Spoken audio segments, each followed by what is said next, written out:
با افتخار روز پایتخت رادیوی فرهنگ تقدیم می دارد.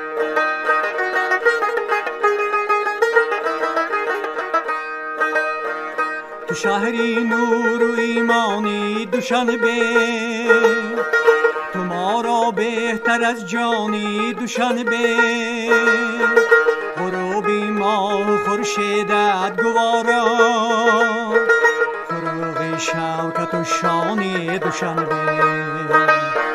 غروبی ماه و خورشیدت گوارا، فروغ شوکت و شانی دوشنبه.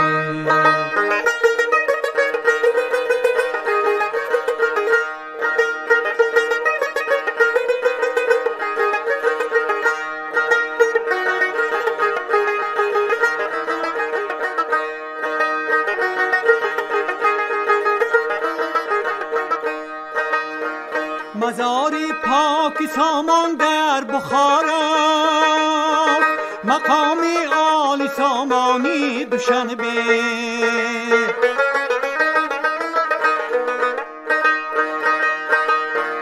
مزاری عالی سامان در بخارا، مقامی عالی سامانی دوشنبه.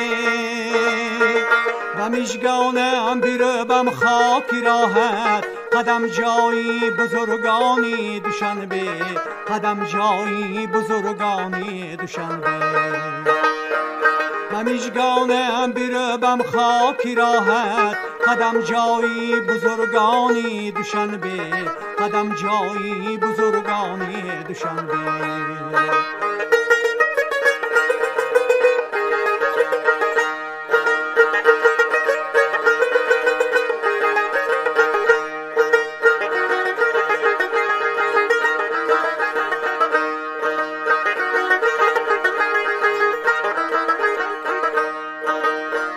به هر جای روم یادی تو در سر، تو میراسی نیاگانی دوشنبه.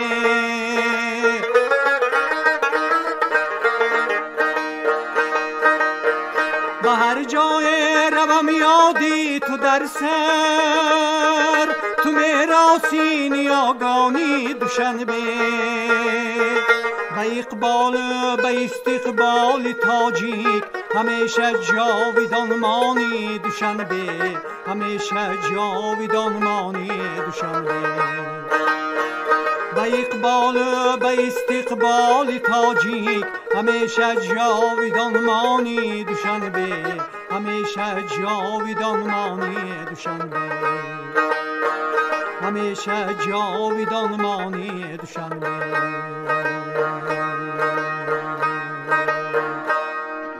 ساکن پایتخت بودن افتخار و سرفرازی است. روز پایتخت مبارک و ساکنان بلند اقبالش.